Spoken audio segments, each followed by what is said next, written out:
All-American Trophies for all your screen printing and embroidery needs. ArtMain, women's clothing, accessories, and art supplies located 13 Main Street, South Minot. Buffalo Wings and Rings, the sports restaurant experience, located in South Minot. Badlands Bar and Grill, everyone's welcome and is our special guest, located in Southwest Minot. Fiancé Bridal, located in downtown Minot or shop online. KCJB, 9:10 a.m., Minot's news and information station. Buffalo Wild Wings, wings, beer, sports, located in 3820 South Broadway. KIZZ-FM, Z94, Minot's only station for today's hit music. Mix 99.9, Minot's best music mix. Happy Joe's Pizza and Ice Cream, good times to be together. KRRZ, 1390 AM, Minot's classic hits. KZTR 105.3 The Fox, Minot's rock station. Jacobson Music, a family-owned business with 3 locations in Dickinson, Bismarck, and Minot. KYYX, 97 Kicks FM, Minot's hot new country. MSU Beaver Hockey. Visit us online at msubeaverhockey.com or on Facebook and Twitter. Qdoba, easy, on time, full of flavor. MSU Theater Department, offering the highest quality of entertainment at Minot State.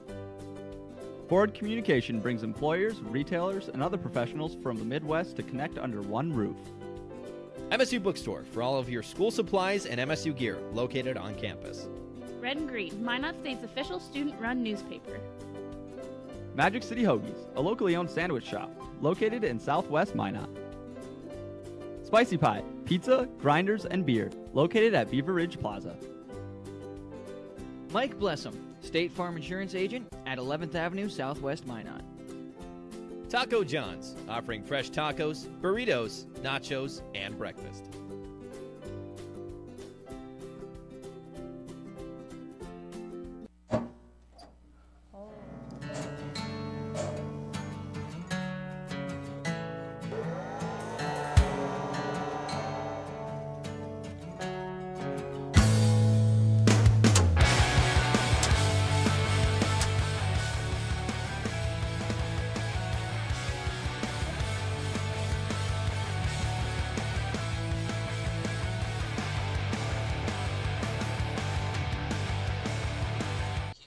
Good evening and welcome to MSU Inside Out. My name is Matt Huffman. And I'm Dalen Eddington. And we have Big Number episode 4 tonight. Got a lot of theater-oriented stuff. We got a lot of stuff art-oriented and Hart and Hall. We have big interviews tonight. Nolan's going to give us a big one right off the bat, but who you got tonight? I'm interviewing one of the members of the campus players, actually. He's actually playing the lead role for an upcoming production, Eric Fetsky. Awesome. And then, of course, we'll have Blake with sports, talking a little hockey action, hopefully, and weather and campus events. So, in his years as president here at MSU, Dr. Stephen Shirley has had to deal with a couple of speed bumps. Nolan Axton has more. It's been a tough stretch for schools in the North Dakota university system with the budget cuts and everything that's going on. Dr. Shirley, I want to thank you for joining me here in Hartnett Hall for this interview. I want to start out just by asking you a little bit about how big these budget cuts have been throughout the universities and especially Minot State. Sure. Well, thank you. First off, thank you for the invitation. Glad to be here, Nolan, and happy to be with our KMSU viewers today. You're right. The cuts last year, the budget cuts were really historic as far as North Dakota is concerned. Obviously, we're a state agency. We're a public entity, and so we're certainly dependent on tax dollars. And the state of North Dakota, as they were going through the legislative session last spring, did make significant reductions to all state agencies. Higher education in particular had some fairly significant cuts. And so as you look at the reductions, what it means for Minot State University, we ended up with about an 18.5% reduction to our state appropriation. And what that means in dollars is the state of North Dakota operates on a 2-year budget cycle. And so that new 24-month 2-year window started on July 1st this summer. And so as we started July 1st, 2017, we were starting the year year with about $8.5 million fewer dollars than we started on July 1st of 2015. So we're now into a few months into this new biennium, but we're operating with $8.5 million reduction. And so that's a significant reduction. The decisions that we had to make, that stuff all happened last year. We knew this was coming. We saw this through the legislative process. And so we began this fiscal year with our books balanced, but we made $8.5 million worth of reductions. All right, and that's a lot, really. That's a real big figure. And just things like that, obviously it's affected the departments and how they operate. Has it affected enrollment at all here at Minot State? So first off, we did not eliminate a single academic major or program. We didn't eliminate any athletic programs. We didn't eliminate any significant student service opportunities and activities. And so, we wanted to make sure to get the word out about that there's not any fewer majors or, academic offerings and those sorts of things this year. But we reduced about 50%. We have about 50 fewer personnel on staff than we had 2 years ago, and that's a big part of that budget reduction came through reduction in force. Some folks took early retirements. Some positions that became vacant weren't filled. Those kinds of things went in place. We cut across the board on some operating budgets that the departments have and so forth. And so certainly we're stretched a lot thinner than what we would have been 2 years ago. But again, as a state agency, that's our obligation, that's our responsibility. We really have no choice but to make sure that our books are balanced, and we've met that obligation. As far as enrollment, and if that had any direct impact on our enrollment, most of those decisions were made in the springtime. Most of our new freshmen would have been, already made their decisions on where they're going to college and so forth. So I'm not sure I can say that there's any direct correlation this fall to enrollment.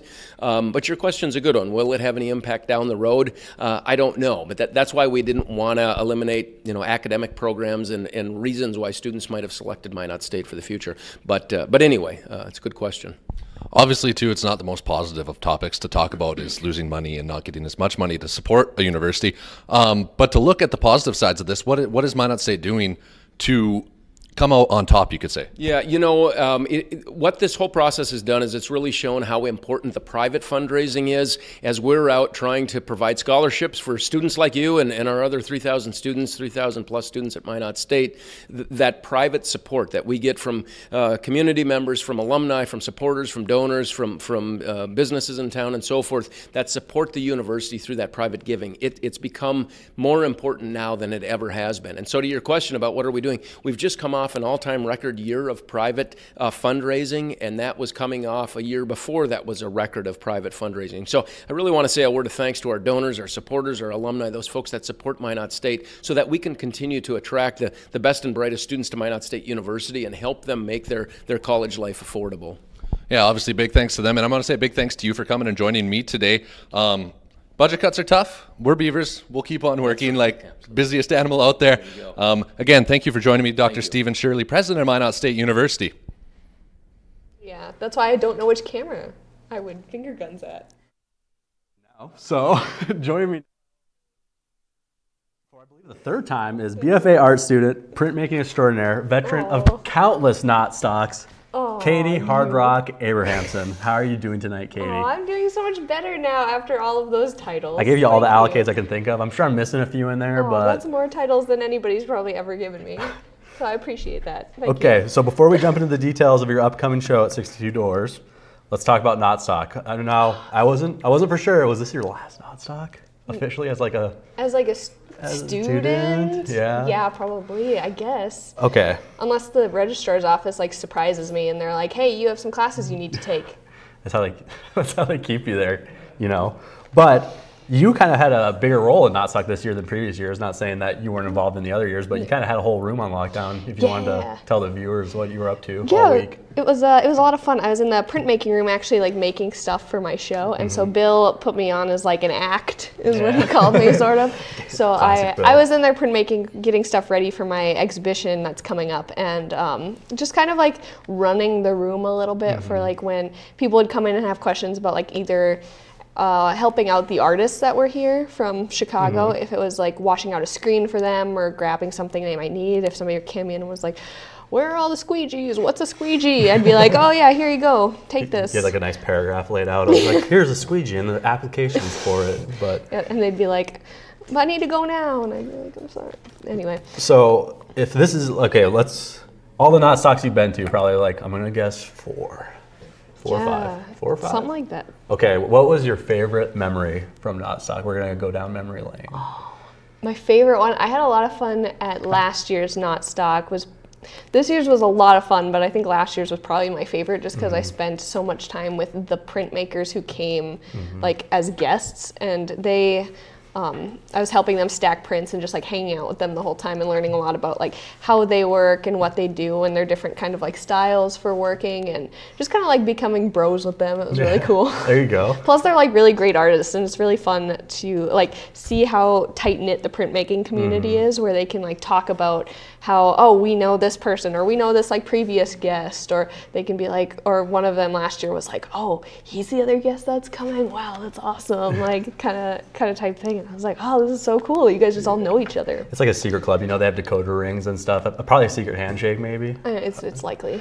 Okay, so let's jump right to Marks and Musical. Yeah. So let's talk dates, let's talk time, give us the who, what, when, where, and why. Oh, that's a lot of things all at once. Let's start with one. Okay. Okay, so we're gonna throw the graphic up really quick. That's why we talk about it. Hey, finger guns. Finger guns. So it is on November 4th. Okay. Doors are opening up at like 2. And at 3 o'clock, Christoph and I are kind of gonna like address any questions. So he is the person that I'm doing this exhibition with. He's like known as the Lord of the Logos. He's made like over 9,000 logos for like different metal bands, and has kind of like helped to steer like the direction of how they go, how like metal logos like have evolved and stuff. And so I screen printed a bunch of his work, and I still have like a bunch to do, but he is Skyping in around 3, and then so we're just gonna be there to answer questions, kind of be like, hey, thanks for coming, do that deal, and then it's gonna be until 5. Okay. And then it'll also be for the next month, every Saturday that 62 Doors is open. It'll be up. People can just go stop down and check it out too if they can't make it on Saturday. Man. People better be able to make it this Saturday. I mean, if I'm gonna be there, everybody else should be there. Come on. I know, everybody can get your autograph. Be like, I saw you on MSU Inside Out. Hey, there you go. But is there anything else you'd like to add, Katie, before we kind of wrap things up? It's going to be really fun and exciting time. I'm going to have prints for sale, a bunch of different ones. So they're kind of all based on like musicals. That's where the musicals parts comes in. But it's based on musicals, but with like a metal sort of twist. So they have kind of like fun little twists to them that you don't really expect. All right. Thank you once again, Katie. And be sure to look forward to Marks and Musicals on November 4th. But kind of turning gears, we turn over to sports with Blake. And from what I understand, the Beaver hockey team kind of ran away with it. Oh, excuse me. Actually, we're going to go to underwriters first. That is my fault. But more of that later.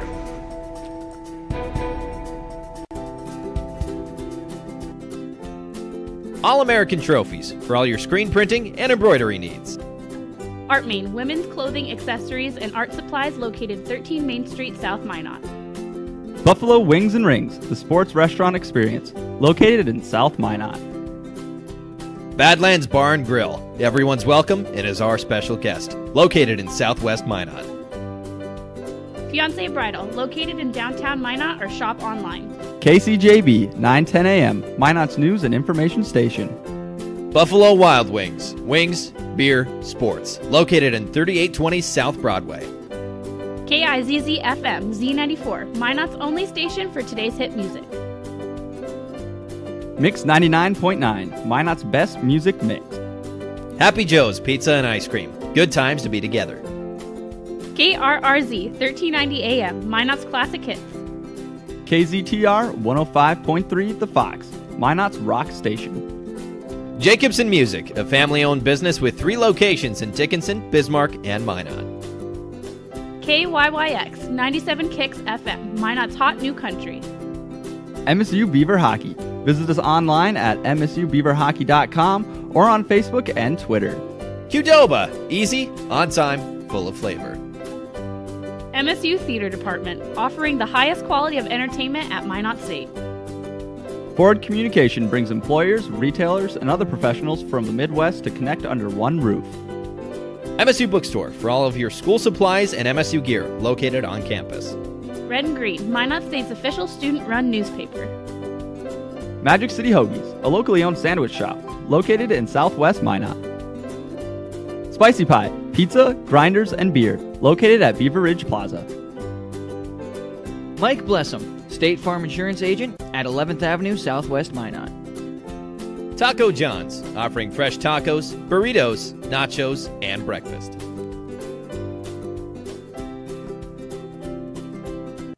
Hey, I was just joking about sports before. Now it's time to actually do the sports. So Blake, talk to me about some MSU hockey. Yeah, the Beavers controlled the play right from the puck drop. 26 seconds in, they got on the board against the Wilson Tetons and didn't look back from there.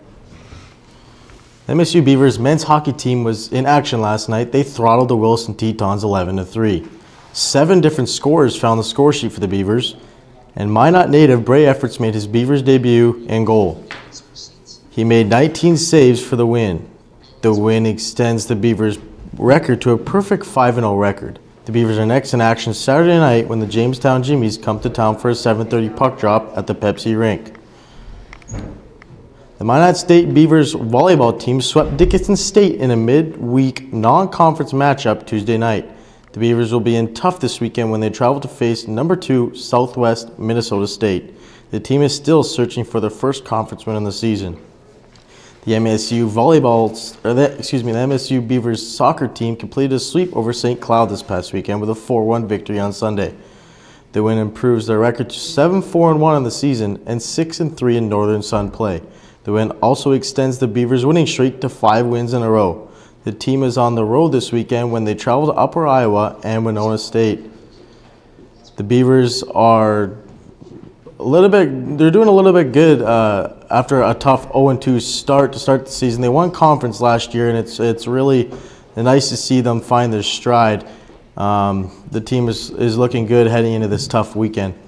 Daylin, like I said, the team lost two straight to start the season, but now they really bounced back. Winners of 5 straight, and they're really hitting their stride.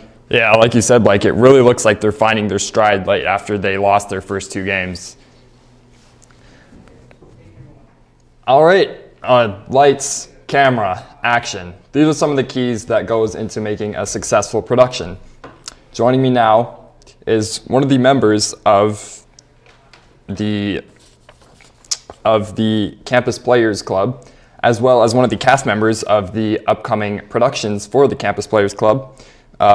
God of Carnage, we have Eric Vetsky here with us today. How are you? Pretty good, Eric. How are you? Good. Thanks for taking time out of your day to be here with us. No Definitely problem. Appreciate it. So I understand that you're heavily involved with the Campus Players program. Yes. At what point did you decide you wanted to be involved with Campus Players? When I got here, I've been doing theater since I graduated high school. So, and then I was working on base. I was still in the military, and I wanted to get involved with more theater, and Campus Players was here, and I joined them 2 years ago now. So this is my 3rd year here. So that was the sole reason you wanted to get into the theater scene per se? Yeah, and getting back into theater. So. Yeah. Eric, what kind of a background do you have in theater, just out of curiosity? Like I said, been doing theater since high school, which was 2003 is when I graduated. I'm an old guy. But been doing improv as well with Comedy Sports over in Sacramento. Done it around the world, which was one of the good things about the Air Force. It took me all over. And then didn't do a lot of theater until I actually started going back here. So the last couple years been in the 10-minute play festivals, and then did Alice in Wonderland a couple years ago. And last year I was in student body. So. Now, Eric, from what I understand, I heard you're actually going to be the lead for this production. Is that correct? It's more of an ensemble. There's all 4 of us on here. So. Do you think you could tell us a little bit more about that? Yeah. So the plays essentially is 2 families. Their kids got into a fight, and they're trying to work it out, and just it kind of turns into disorder, I guess would be the word to explain it. So. Now, for the process that goes into making a new production per se, how long approximately does that usually take you guys? We started this production, we've probably been, beginning of September, I think we started rehearsals, and then we're about 5 days a week, so from 7 to 10 usually when we rehearse, and then we'll open next Thursday. So next Thursday, be sure you guys get out and see the play God of Carnage. Very excited to go see that. Eric, I know that during one of these productions, you guys have a lot of things going on with different responsibilities and people doing different things. What are some of the most important things that you guys have to do? Listening, I think, is probably one. Just listening, reacting to our fellow actors on stage. You know, you don't want to miss your cue or something like that. So, in terms of adapting ideas to use for campus players, I know that sometimes that might be somewhat of a difficult process. But in terms of scheduling, what is that like? For like the meetings and stuff, or? Yeah, we'll go through meetings. Meetings are usually once every 2 weeks for campus players. So I think our next one is coming up next Wednesday, and it's open to everybody. Most of campus players are not theater majors. They're, you know, we have a wide variety of majors, and then events, you know, all the school events and stuff we do, and then we do the holiday show, which we're going to be having auditions for, I think, next week. So. All right, Eric. Is there anything else you'd like to add? No. Come see God Carnage. We're next Thursday, Friday, Saturday at 7:30, and then Sunday at 2. It is more of an adult themed, so I'd say, you know, 15, 16 and up, because there are some adult themes and adult language. So. Yeah, I did a little bit of research about the play because this is actually the first time I've heard of it, so it was pretty interesting from what I've read. So I can't wait to go out and see it, and you guys should go out and see the play as well. It's going to be very awesome. Thank you. The midway point of the fall semester is fast approaching, and that means preparations for the KMSU auction are in full swing. Nolan Axton is standing by with more. Hey, thanks, guys. Midterms usually mean it's a busy time of year because of tests and everything, but here in the broadcasting department it means a little bit different because the auction preparations are getting underway. Very, very busy, guys. Jan McKechnie joining me now. Thank you for joining me today, taking time out of your busy schedule, I'm sure. I heard you mention a little bit of fourth grade volleyball that you got to get to after this. So not only busy with auction stuff, but also with stuff at home, but we'll talk about the auction stuff. You guys are just getting underway for donations, but to start, I just want to ask a little bit about the event itself. Sure. So this year's auction is on November 30th. We'll be live that evening to auction off the different packages like we have. You know, this is our 19th year, so we're well practiced at this now. But so right now the class is about 20 kids, and they are students. They are out getting donations and getting sponsorships and really working hard to put this all together. All right, and you guys just started getting donations this week, is that correct? We did, yep. This was kind of our kickoff week. So each student in the class is given local area businesses to ask, hopefully, to support our cause. And the Minot community has been so supportive of everything we do here at Minot State, and they really kind of take this auction to heart. They know what we've been doing, and they're good contributors to what we need them to do.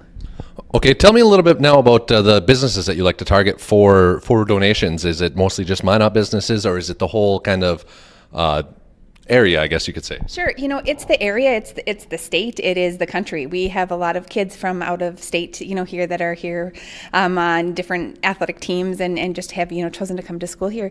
And them calling home and to, you know, get something from a local business from where they're from has been really wonderful for us. We've had some packages to Arizona, and, you know, we've had a timeshare in California, and we've had some really, really nice prizes donated from those different things. But locally, you know, again, the community is so wonderfully supportive of us. So we are very successful in asking for donations around town and around the area, and they really come through. Okay, and now these businesses, when you do contact them to donate them, How does that process kind of work? Is it mostly students, or is it from higher up in the university, or is it just a department thing? Sure. You know, it is a completely department project, completely student run. So this is the kids, the students in the class, they run the auction from start to finish. So they are the donation getters, and they help plan the packages, and they are the talent the night of. They do all of the behind the scenes work that night. So it really, from start to finish, is a wonderful project for them to be part of. Okay, now a business, if they aren't contacted by a student, is there a way that they can get a hold of you guys to say they want to donate or add to the packages? Yes, we'd love to have them. Lots of ways to get in contact with us. Facebook is, everybody's medium of choice, it seems like. So Facebook, or calling the department here at Minot State, or emailing us. KMSUauction@minotstateu.edu is the email address. Any way possible, we'd be happy to have them.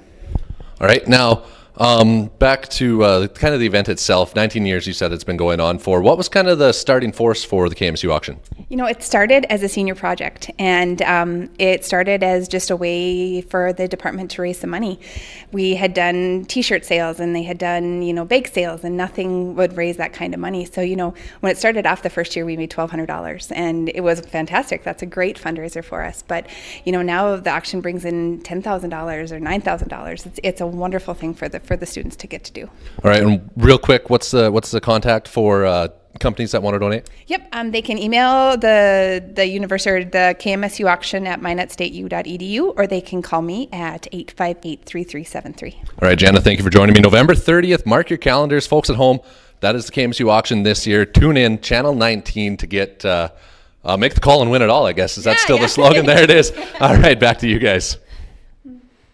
Thank you, Nolan and Jana. Still to come on MSU Inside Out, we're going to look a bit at the cool weather that's coming up this weekend alongside some campus events. Stay tuned for more.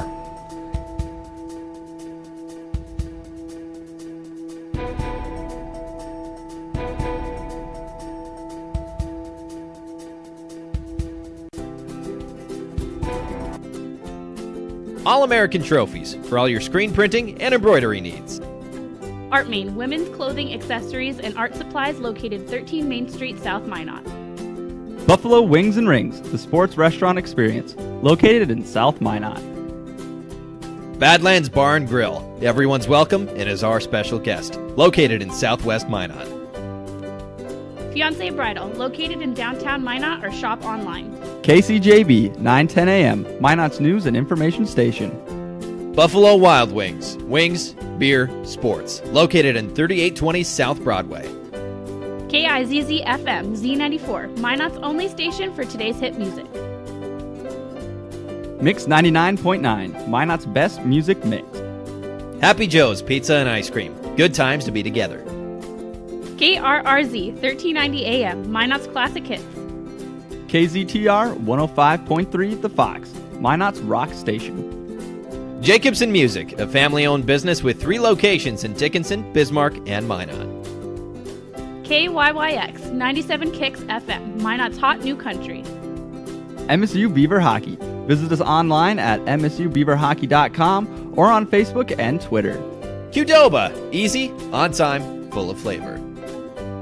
MSU Theater Department, offering the highest quality of entertainment at Minot State. Forward Communication brings employers, retailers, and other professionals from the Midwest to connect under one roof. MSU Bookstore for all of your school supplies and MSU gear, located on campus. Red and Green, Minot State's official student-run newspaper. Magic City Hoagies, a locally owned sandwich shop, located in Southwest Minot. Spicy Pie, pizza, grinders, and beer, located at Beaver Ridge Plaza. Mike Blessum, State Farm Insurance Agent at 11th Avenue, Southwest Minot. Taco John's, offering fresh tacos, burritos, nachos, and breakfast.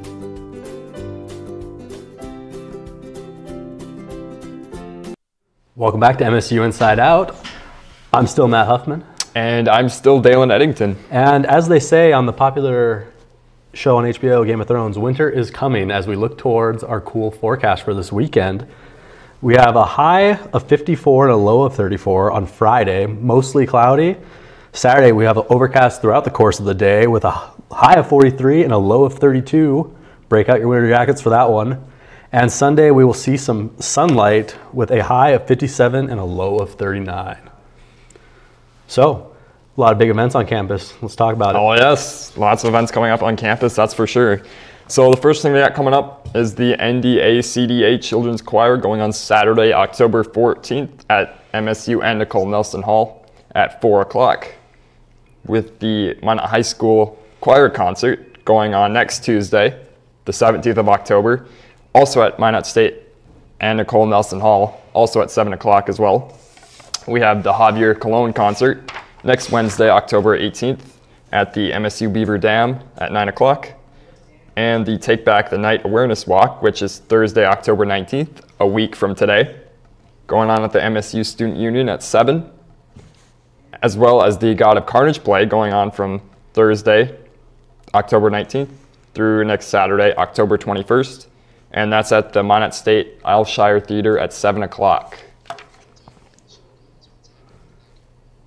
So, just like to say thank you to all our interviews that came out. A big shout out to Dr. Shirley, Katie Abrahamson, Eric Fitzke, and Jana, of course, our KMSU auction bigwig. She's kind of brings the hammer down around at the auction. But with that, we're going to go ahead and go to our credits. Thank you for watching MSU Inside Out. Have a great rest of your night. I'm Matt Huffman. And I'm Dalen Eddington.